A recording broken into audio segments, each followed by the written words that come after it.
तो जब मुझे इन चीज़ों के बारे में पता चला तो मुझे लगा मुझे इसके ऊपर, ये जो एक टॉपिक है इसके ऊपर एक व्लॉग ज़रूर बनाना चाहिए, क्योंकि मेरी तरह अब जो नई मम्मियाँ बनने वाली हैं या जो बन चुकी हैं, पहले तो उनको कॉन्ग्रेचुलेशंस, जो मम्मी बन चुकी हैं या जो प्रोसेस में हैं मम्मी बनने की, जिनकी ड्यू डेट पास में है, उन सबको मेरी तरफ से बहुत बहुत बधाई। ये बहुत ही अच्छा एक्सपीरियंस है, आप इसे खूब इन्जॉय करने वाले हैं और इन्जॉय कीजिएगा भी। तो मुझे लगा ये वीडियो उनके लिए हेल्प करेगा, क्योंकि मुझे देर से पता चला और हो सकता है मुझे पहले पता होता तो रैशेस होते ही नहीं या डॉक्टर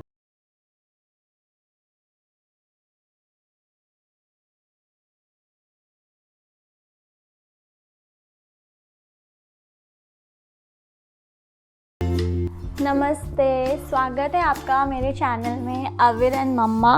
तो पिछली बार हमने जो व्लॉग बनाया था वो था डे आउट का व्लॉग, और मैंने पहली बार ऐसा कुछ बनाया था व्लॉग में, क्योंकि इसके पहले मैंने जो भी व्लॉग बनाए हैं उसमें मैं कुछ ना कुछ बता ही रही हूँ, लेकिन मुझे बहुत अच्छा लगा वो व्लॉग बनाने में और काफ़ी अच्छा रिस्पॉन्स भी मिला मुझे उस व्लॉग के लिए। तो थैंक यू सो मच उस व्लॉग को भी पसंद करने के लिए। और आज मैं दोबारा आपके पास आई हूँ कुछ बातें करने आपसे और आपको कुछ जानकारी देने, जो कि मैंने अपनी गलतियों से सीखी हैं। बहुत छोटी छोटी गलतियाँ हुई हैं। तो हुआ ये कि कुछ दिन से अविर की तबीयत ठीक नहीं थी, मतलब वो बहुत ज़्यादा मोशन कर रहा था, कभी एक दिन में 3 बार 4 बार 5 बार, और जो उसका मोशन था यानी उसकी जो पॉटी थी उसका टेक्सचर भी वैसा नहीं था जैसे वो मतलब अभी तक करता आया है।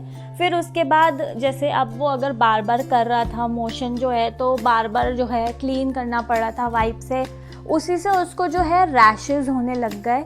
और उससे मतलब मुझे काफ़ी हो गया, क्योंकि अभी तक 3 महीने बीत गए, अविर को कभी डायपर रैश नहीं हुआ, जैसे मैंने अपने पहले वीडियो में भी बोली थी ये बात, पर अब अविर को एकदम से रैश होने लग गया। तो बस इसीलिए जो है हम इसको कल डॉक्टर पे लेके गए, और डॉक्टर ने मुझे कुछ ऐसी चीज़ें बताई जो मैं गलतियां कर रही थी या जहाँ पे मैं लैग कर रही थी।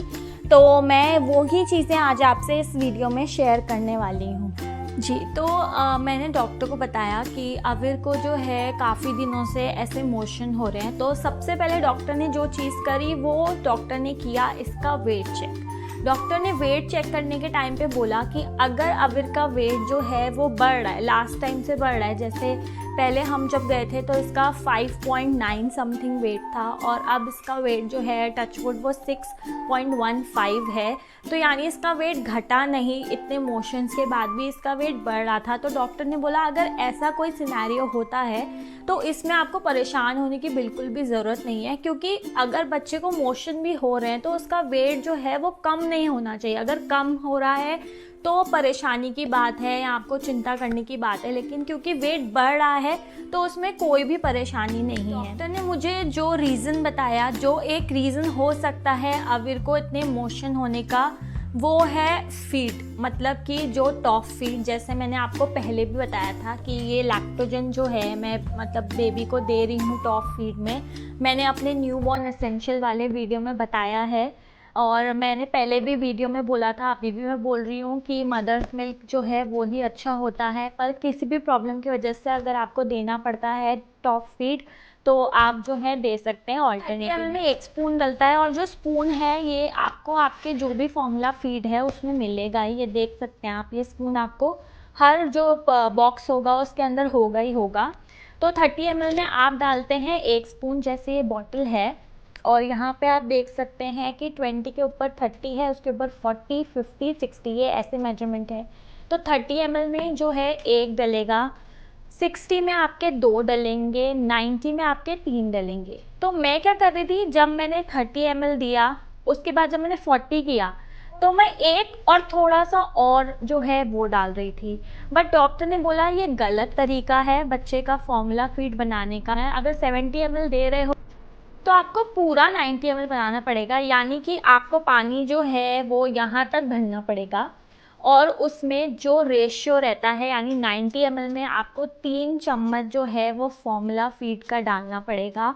उसके बाद आप ऐसा कर सकते हैं कि 70 ml तक बच्चे को पिलाया और रिमेनिंग जो 20 ml है वो आप उसको जो है हटा दीजिए। यही सही तरीका होता है दूध बनाने का। अगर आप थोड़ी भी गड़बड़ कर देंगे ये फीड बनाने में तो हो सकता है आपके बच्चे का पेट खराब हो जाए, जैसे मैंने एक्सपीरियंस किया अविर के टाइम। अब जो दूसरा रीज़न और मेन कंसर्न था मेरा, वो अविर के जो रैशेज़ हो रहे थे, उसके नीचे वाले एरिया में बहुत ज़्यादा रेडनेस थी और वो बढ़ने में लगी हुई थी। तो डॉक्टर ने यहाँ पे मुझे मेरी गलती ये बताई कि मैं हमेशा जो है वेट वाइप्स यूज़ करती हूँ, पर डॉक्टर ने मुझे बोला कि अगर आप घर पर हैं तो आप वेट वाइप्स मत यूज़ कीजिए। गुनगुना पानी लीजिए एक मग में, उसमें जो भी कॉटन का सॉफ्ट सा कपड़ा होगा, या अगर आपके पास घर पे कोई कॉटन की चुन्नी है या कोई भी कपड़ा आपका जो अब आप नहीं पहनते, पुराने कपड़े हमारे पास घर में होते ही हैं, उसके आप छोटे छोटे स्क्वायर्स कीजिए, छोटे छोटे टुकड़े कीजिए, उससे पोंछिए और फिर आप चाहें तो उसे फेंक सकते हैं। एक और चीज़ जो थी, मैं पहले जो थी हिमालय की रैश क्रीम यूज़ कर रही थी, पर डॉक्टर ने मुझे अब जो नई रैश क्रीम दी है वो ये दी है बिफोर नैपी, और ये काफ़ी अच्छी है। थोड़ी थिक सी है, मतलब जैसे हिमालय की तो नॉर्मल है, आप लगाओगे तो थोड़ी देर बाद वो गायब सी हो जाती है, पर ये जो है ये रहती है, मतलब काफ़ी थिक कंसिस्टेंसी है इसकी। और मैं तो अब काफ़ी अच्छे से मतलब जो है उसके रैशेस पे ये क्रीम जो है ये यूज़ कर रही हूँ। चीज़ जो डॉक्टर ने मुझे बोली वो था पाउडर, जो कि मैं कभी नहीं लगाती थी।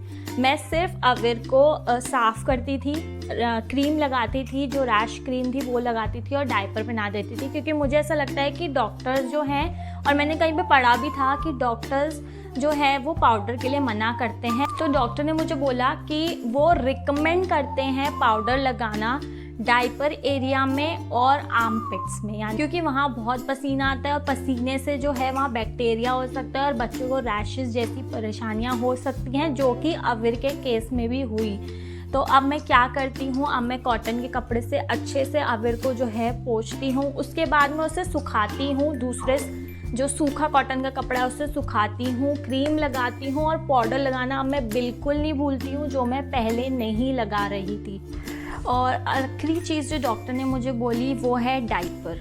डायपर के साथ ऐसा होता था कि पहले मैं अविर का 4 घंटे में डायपर चेंज करती थी, या कभी कभी ऐसा भी होता था कि उसका डायपर इतना भरा हुआ नहीं होता था, क्योंकि जो ये डायपर होते हैं ये आपको जो है लीक प्रूफ के साथ आते हैं। जब आप ये बच्चे का डायपर जब भर जाता है तो ये पूरी लाइन जो है ये ब्लू हो जाती है। अभी आपको येलो दिख रही है, तो मैं जो है इस लाइन का ब्लू होने का वेट करती थी, अब वो चाहे 3 घंटे में हो 4 घंटे में हो। लेकिन यहाँ मैं गलती कर रही थी, क्योंकि डॉक्टर ने बोला कि बच्चों का जो यूरिन होता है, या किसी का भी यूरिन जो होता है, या बच्चों की जो पॉटी होती है, वो बहुत ही ज़्यादा एसिडिक होती है। अगर वो ज़्यादा देर उस एरिया में रहेगी तो भले डायपर जो है सोख लेता है, लेकिन सोख के वो रहता तो इसी के अंदर ही है ना। तो अगर वो ज़्यादा देर रहेगी तो वो धीरे धीरे स्किन जो है उसको काटने लगता है। और ये एक और रीज़न था कि अविर को रैशेज़ हुए। तो अब डॉक्टर की सलाह के हिसाब से मैं इसका डायपर जो है वो हर 2 या फिर ज़्यादा से ज़्यादा 3 घंटे में चेंज कर देती हूँ, चाहे ये लाइन ब्लू हो या ना हो, या फिर डायपर जो है वो पूरा भरा हो या ना हो। विश्वास नहीं करोगे, कल शाम को ही हमने अविर को डॉक्टर पे दिखाया है, और कल जितना भी मुझे डॉक्टर ने बोला मैंने कल शाम से लेके आज सुबह तक वो चीज़ फॉलो करी, और मुझे इतनी जल्दी रिज़ल्ट मिला है इसका, वो भी इतना पॉजिटिव रिज़ल्ट कि अविर का जो रैश, जो इतना रेडनेस हो रहा था, वो कम हो गया है और वो काफ़ी हद तक जो है ठीक होने लगा है। तो मैंने अपनी गलती से सीखा, ये मैं गलती यहाँ पे कर रही थी। वैसे भी कहते हैं कि आप कितनी भी मदरहुड को लेके आर्टिकल्स पढ़ लो, जैसे मैंने पढ़े थे, मैं बहुत आर्टिकल्स पढ़ रही थी कि ऐसे करना चाहिए वैसे करना चाहिए, लेकिन जो मदरहुड है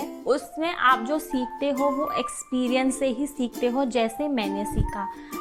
जब मुझे इन चीज़ों के बारे में पता चला तो मुझे लगा मुझे इसके ऊपर, ये जो एक टॉपिक है इसके ऊपर एक व्लॉग ज़रूर बनाना चाहिए, क्योंकि मेरी तरह अब जो नई मम्मियाँ बनने वाली हैं या जो बन चुकी हैं, पहले तो उनको कॉन्ग्रेचुलेशंस, जो मम्मी बन चुकी हैं या जो प्रोसेस में हैं मम्मी बनने की, जिनकी ड्यू डेट पास में है, उन सबको मेरी तरफ से बहुत बहुत बधाई। ये बहुत ही अच्छा एक्सपीरियंस है, आप इसे खूब इन्जॉय करने वाले हैं और इन्जॉय कीजिएगा भी। तो मुझे लगा ये वीडियो उनके लिए हेल्प करेगा, क्योंकि मुझे देर से पता चला, और हो सकता है मुझे पहले पता होता तो रैशेज़ होते ही नहीं या डॉक्टर तक जाने की नौबत ही नहीं आती। तो इसलिए मैंने सोचा कि मैं इस पे वीडियो बनाऊं। और अगर आपको वीडियो अच्छा लगा तो प्लीज़ मुझे कमेंट बॉक्स में बताइएगा। और अभी भी मैं दोबारा बोल रही हूँ कि मैंने जो भी चीज़ें यहाँ दिखाई हैं मैं उसे बिल्कुल प्रमोट नहीं कर रही हूँ। आप किसी भी ब्रांड की जो है ये यूज़ कर सकते हैं जो आइटम मैंने इस वीडियो में दिखाए हैं, और ना ही मैं जो है टॉप फिट को प्रमोट कर रही हूँ। ये मेरा पर्सनल एक्सपीरियंस है और ये मेरा ऑनेस्ट रिव्यू है जो मैं यहाँ पे आपको दे रही हूँ। तो इसी के साथ मैं व्लॉग जो है इसे ख़त्म करती हूँ। थैंक यू सो मच आप सबका। मुझे सपोर्ट करते रहिए, मेरे चैनल को लाइक कीजिए, सब्सक्राइब कीजिए, अच्छा लगा तो प्लीज़ इसे शेयर कीजिए ज़्यादा से ज़्यादा। और इसी तरह अपना प्यार जो है और अपना आशीर्वाद जो है वो मुझ पर बनाए रखिए। Bye bye.